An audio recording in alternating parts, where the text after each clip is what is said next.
media days, and someone who has been all over the place with media days, and a great journalist. We joined by Brett McMurphy, now Action Network HQ, our guy on 365 Sports. Brett, thank you very much.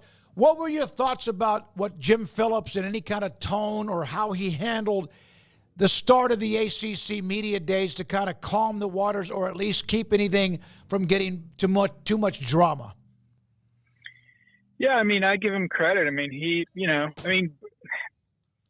no matter what he says, like if he would have not even addressed it, or if he addressed it the way he addressed it, bottom line is Florida State's continuing with the lawsuit. Clemson's doing the same, and we'll have to see if they can get out, how quickly they can get out, what's it going to cost, is there a settlement, all those different things. But, Phillips has made it clear, they're not going to back down. They believe that they're in the right. They believe Florida State's in the wrong. I actually got an email from a Florida State fan this morning about, I guess my story from last week about Florida State not being wanted by the Big Ten or SEC because they were, quote, a bad partner. And he goes, how can you call them a bad partner? And then he went into all the different claims that Florida State has, which I don't necessarily disagree with. And I responded to him. I said, I'm not calling Florida State a bad partner. I go, but the university presidents and the conference officials and TV execs that Florida State needs the support of in the Big Ten and the SEC is calling them a bad partner. So whether that's accurate or not, that's the perception of Florida State with the people that matter. But, I was told at ACC spring meetings back in May that, the ACC is going to drag this out as long as possible.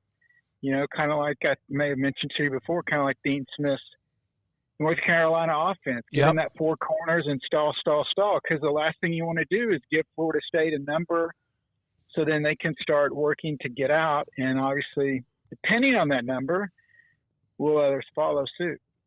Brett, you were all over Big Ten Media Days, had ACC Media Days going on this week. You have a ton of information, so I don't even know where to begin. But so I'll just ask you did anything in particular stand out to you in regards to just the events of this week and perhaps above others? I know you had a lot of Lincoln Riley stuff. You had the Deshaun Foster moment at the podium, just everybody's, personal stories as far as their teams go. What sticks with you from this week? It's kind of all my brain's like mush. Yeah, I bet. I started out in Vegas with you guys, and then I got coming back from that trip. I was part of the nationwide airplane grounding, so I spent 19 hours in the Atlanta airport, and then coming back from Big Ten, the flight was postponed 5 hours, so instead of getting back at 9 p.m. I get back at 2 a.m., which everyone listening absolutely cares 0.0% about. So one thing with Lincoln, and it's funny,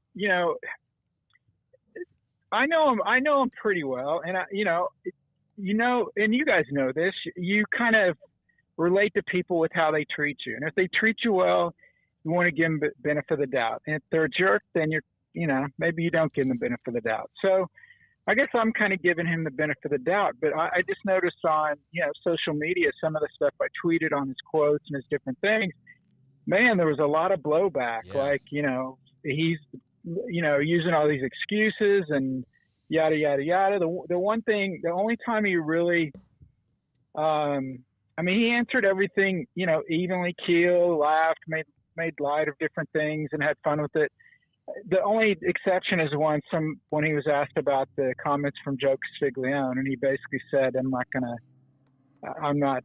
mention that. I'm not going to talk about that. Next question. He raised his voice. He's obviously, that was a sore spot with him.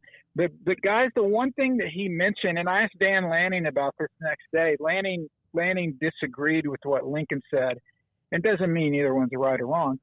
But I asked him specifically, what happens if you have a conference title game berth secured? Is it possible that you could rest players like in the NFL does in the final regular season game? And Lincoln said, that's something that you have to consider. He said that's something that his staff has actually started kind of looking at different scenarios, because if you play either a conference team, or in the case of USC, if you're playing Notre Dame in the season finale, and it's not going to impact you in the conference race, depending on your position in the rankings, depending on your position, if you lose that game and win the conference title, if you win the conference title, you're in the playoff. If you lose the conference title game, you're out. So that's kind of, I think, something that's going to be different that we really have never experienced in the college game. I mean, we have kids opt out in bowl games, but in the regular season, the fact that you could have these college coaches actually rest star players, to save them for the conference championship game. So I kind of thought that was fascinating. That that again, that's another difference when we go to a 12-team playoff. Kind of different things, and we don't know what to expect this year. Well, I think this year will be pretty wild and crazy. So the question was about like sitting a regular season game, like the week before the conference title game, right? Yeah, if I think like Georgia, I think plays Georgia Tech in their finale. If Georgia has a berth to the SEC locked up, because that's a non-conference game, why do you play your stars against Georgia Tech? Now, obviously, if you lose that game, you're going to slip in the rankings. But if you're Georgia, and probably this isn't going to happen, but you're ranked number 15, and you lose that game to Georgia Tech, well, you're going to drop to 18 or 19 or 20 or whatever. But if you win the conference championship, you're going to get a automatic bid anyway. If you beat Georgia Tech and lose the conference championship game, again, if they were ranked that low, they're not going to get in. So that's kind of – it's funny just looking at Georgia. They finished their SEC regular season schedule November 16th. Then they have games against UMass and Georgia Tech. So, yeah, potentially Georgia, if they have any players left on the roster that haven't been arrested, they would probably rest them or arrest them. There you go. Yeah. Enjoy the veal. But yeah, that's it. But obviously, it's not every school has that schedule. Most of the schools in the season with a conference game and not as opposed to a non-conference game. But again, trying to talk to your listeners here.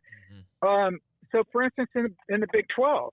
Utah's the favorite to win the Big 12. Will they? We'll find out. Well, guess what? Their final regular season game is at UCF. So what if Utah comes into that final regular season game against UCF with 2 losses? They've locked up a spot in the Big 12 title game, and they're ranked about 12 to 18. Well, they know they've probably got to win the conference championship to get in. Because if you lose the conference championship anywhere around 12-8, you're going to drop. If you've locked up the conference title game, you're going to play at UCF on a short week on a Friday night. Do you maybe just say, okay, we're going to rest our guys because that game isn't going to impact this? Because if we don't win the conference title, we're not in the playoff. So does Utah rest Rising and a couple other stars so they're ready for the next week for the Big 12 title game? That's some of the scenarios I think Lincoln's referring to, where it could get kind of funky, at the end of the year. And again, this will be based on where these teams are ranked. Well, college football is getting closer to the NFL, so this is something that might come with that. I just saw the note that Ra Thomas at Georgia has been suspended indefinitely. You saw the story earlier today. Kirby Smart, and I know that there's been a lot of these traffic and speeding and whatever, reckless driving, and of course there was a tragedy a couple of years ago. Does Georgia have a problem, and how are they going to fix it, or can they? I guess it's your definition of the word problem, but there's, certainly they're not listening to the head coach, or they're not taking serious whatever the repercussions are for this stuff. Because since that horrible tragedy, they lost 2 members of the Bulldogs.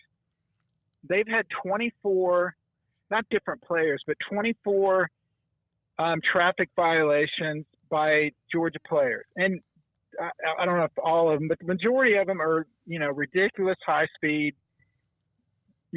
speeding tickets. I'm not talking about going 50 and a 40. I'm talking about going 80 and a 40. I mean, there's a big difference there. You're endangering lives. So, yeah, there's been 24 of those. And, I was at SEC Media Days, and Kirby was asked about that. And, he said, look, he's disappointed, and, he said all the right things. And, we're in the process of improving the education, driver safety, yada, yada. But, then he kind of said, look, we've actually suspended a player for a driving citation. And he basically said, there's been no other college football program that's suspended a player for a driving violation. That's true, but there's no other college program that has even a fourth as many driving violations as Georgia. So they need to do something. This is obviously different. He's innocent until proven guilty. But again, it's not a good look. I don't know if you guys remember, unfortunately they stopped doing this. I don't know who did it, but it was one of the greatest things about college football was, do you guys remember the Fulmer Cup? Yes. Yeah, I do. Yeah. For the people that don't know what that is, somebody on the internet kept track of all the college football programs, and you got points every time you had a player that was arrested. Mm-hmm. And basically named after Phil Fulmer, the team that had the most points, and it's based on how severe the arrest were, would win the mythical Fulmer Cup every year. Well, I think Georgia's maybe back-to-back defending titles with the Fulmer Cup, but they're certainly the favorites right now. But yeah, it's a bad look. It's unfortunate.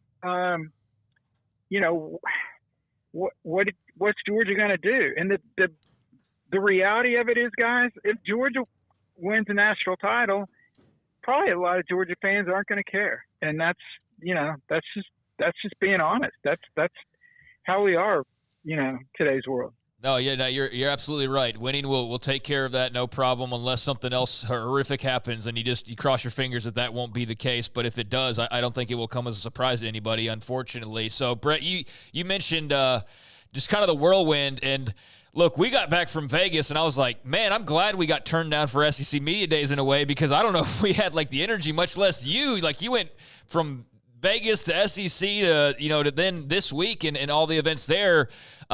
Was your head kind of swirling seeing Oregon at Big Ten Media Days and Oklahoma and Texas with the SEC and, the Four Corners with the Big 12? Has that all kind of settled into your brain yet, or is it going to take everybody being out on the field this season to make it all kind of still make some sense? It was seeing the Four Corner schools with the Big 12 really didn't seem that different. I mean, obviously the league's grown by four. Seeing OU and even OU and Texas in the SEC wasn't really that strange. But yeah, seeing Oregon, Washington, USC, UCLA in the Big Ten, that's when it really hit home. Wow, this is, they're not in the Pac-12 anymore. Mm-hmm. They're playing Pac-12 bowls the next 2 years, but they're not in the Pac-12 anymore. And yeah, a lot of people were talking about the travel. Matt Rule, Nebraska, thought that the two biggest factors this coming season will be travel and injuries. Travel and weather. Where Lincoln Riley said, look, when the Rams go play the Jets, nobody makes a big deal about it. Why is it a big deal when college kids are going to go make these trips? So we'll have to see if there is an impact. You look at the schedules. Oregon, who's going to be picked top 3, at worst top 4 in the preseason poll that comes out August 12th. 5 of their first 6 games are in the Pacific time zone. Well, 3 of their final 6 games are out east in either the Eastern or Central time zone. So will that impact them or not? I don't know. I mean, Oregon's really, really good. So, obviously the better teams are going to be impacted less than the kind of middle of the road teams. But I think ultimately overall, with all these changes in the conferences, like you mentioned, I think the winner of the Big Ten, I think the winner of the SEC both have 2 losses. I just think with these new schedules, playing the TV heavyweights against each other, you're going to have more losses. You're no longer going to have half of your games where after halftime, you can just cruise and play your starters. The starters are going to have to play longer. They're going to have to play in the fourth quarter. Then there's going to be more injuries. And then after you're coming off a game with two highly ranked teams, and now you're, in their SEC, now you got to go to Mississippi State, or now you got to go to Kentucky, or, in the Big Ten, now you go to Rutgers, or now you go to Purdue and face the spoiler makers. Then I think some of these big name ranked teams are going to get upset because it's human nature. There's going to be a letdown. And so I think that's what's going to make this first season with the 12-team playoff so intriguing, is we're going to have a boatload of teams with 2 and 3 losses, and how the committee, ranks them, and specifically who they rank ahead of each other and how much strength of schedule comes into play. All right, Craig brought up where you were, where you've been. You've mentioned that it's kind of a whirlwind, a mush. How often can you go 10 or 20 minutes without your phone dinging, with text messages, phone calls, you vice versa doing that as well? I'd like to know, because I think that mine goes off quite a bit, and we're on a show that has really picked up around the country, but how about you? Excluding you guys texting me to come on the show, Smokey, I really don't get any text messages at all. I really got a nice AT&T plan. No, it's crazy. It's crazy. No, and that's just, that's just kind of how it is. I don't know how I've gotten guilty of, like, if a couple of them come in at once and I don't glance down at it right away, and then I go back and glance at it, I'll see one of them, and then I won't see the response from the other one until like an hour later. I'm like, oh, geez, I can get back to this person. But no, it's crazy. But hey, man, the good news is we're in the home stretch. We're going to actually have some games coming up in the next few weeks. Like I mentioned, the AP poll comes out August 12th. I'm sure everyone listening will agree with all of my selections from 1 to 25. So no need reaching out to me on Twitter. I know you guys will agree with every one of my picks. And then, a couple weeks after that, we'll finally have some games, and we can quit talking about, player arrest and lawsuits. And, well, we won't, but at least we'll have games to talk about instead of all that stuff. When you started at the Tampa Bay Times, was there a story Tampa there? Tribune. I'm sorry, Tampa Tribune. Which no longer exists. Was there a story there that kind of launched your career? No, not really. But probably the biggest story was after I left the Tampa Tribune to go to it was called AOL Fan House, which doesn't exist anymore. I uncovered that now former USF coach, but then USF coach Jim Leavitt had hit a player in the locker room, and I reported that for AOL Fan House. He lied about it. The school had an investigation. He was fired. So that obviously brought me into the national spotlight, and then from there I went to CBS and then ESPN, and then laid off from ESPN, and then broke the stuff with Urban Meyer and Zach Smith at Ohio State. So obviously I learned a lot in Tampa, but yeah, it was probably right after I left there when I made kind of the biggest impact nationally, if you will. Well, glad you did, and thanks for your time, Brett. We always do appreciate it, and enjoy maybe a little bit of decompression time between now and when everything does pick up again here pretty soon. Thanks for your time. Have a great weekend. You got it. Keep those texts coming, guys. Yes, sir. Brett McMurphy, Action Network HQ, was at the Tampa Tribune. It was